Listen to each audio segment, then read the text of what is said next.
Andhra Pradesh medical కాలేజీలో EWS quota నిలిపివేసినట్లుగా తెలుస్తుంది. జీవోను సవాల్ చేస్తూ హైకోర్టులో మెడికల్ విద్యార్థులు పిటిషన్ దాఖలు చేశారు. సీట్లు పెంచకుండా ఈడబ్ల్యూఎస్ కోటా ఇస్తే ఊరుకునే ప్రసక్తే లేదంటూ తెగేసి చెప్పారు.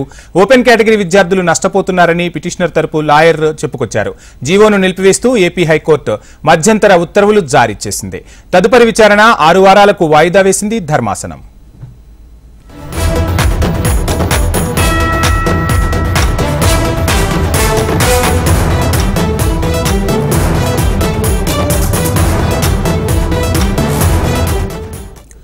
ఆంధ్రప్రదేశ్ మెడికల్ కాలేజీలో ఈడబ్ల్యూఎస్ కోటా నిలిపివేసినట్లుగా తెలుస్తోంది. జీవోను సవాల్ చేస్తూ హైకోర్టులో మెడికల్ విద్యార్థులు పిటిషన్ దాఖలు చేశారు.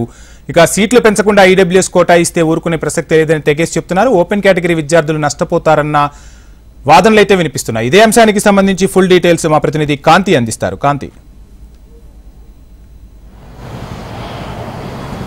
వంశీ, ఆంధ్రప్రదేశ్లో ప్రైవేట్ మెడికల్ కాలేజెస్లో ఈడబ్ల్యూఎస్ కోటాను నిలిపివేయాలంటూ హైకోర్టులో పిటిషన్ దాఖలు చేశారు కొందరు మెడికల్ కాలేజీలకు సంబంధించినటువంటి విద్యార్థులు. ఈ నేపథ్యంలో దీనికి సంబంధించినటువంటి విచారణను ఈరోజు హైకోర్టు చేపట్టడం జరిగింది. హైకోర్టు పిటిషనర్స్ తరపున ఠాకూర్ తమ వాదనలు వినిపించారు. ఈడబ్ల్యూఎస్ కోటా కింద ప్రైవేటు కళాశాలలలో సీట్లు కేటాయించినట్లయితే ఎవరైతే రెగ్యులర్ కోటాలో ఉన్నటువంటి విద్యార్థులు తమకు మెరిట్ ఉన్నప్పటికీ కూడా సీట్లు కేటాయింపు విషయంలో అన్యాయం జరిగే అవకాశం ఉందని తన వాదనలు వినిపించారు. ఈ నేపథ్యంలో ఈడబ్ల్యూఎస్ కోటాకి సంబంధించినటువంటి సీట్ల కేటాయింపు అనేది ప్రైవేటు కళాశాలల్లో నిలిపివేస్తూ హైకోర్టు దీనికి సంబంధించినటువంటి తీర్పునిచ్చింది. జీవో నిలిపివేయాలి అంటూ కూడా తీర్పు ఇవ్వడం జరిగింది. ఇక తిరిగి దీనికి సంబంధించినటువంటి కేసుని 6 వారాలకు వాయిదా వేయడం జరిగింది. అయితే ఈడబ్ల్యూఎస్ కోటాలో కనుక ప్రైవేట్ కళాశాలలలో సీట్లు పెంచిన తర్వాత ఇచ్చినట్లయితే అటు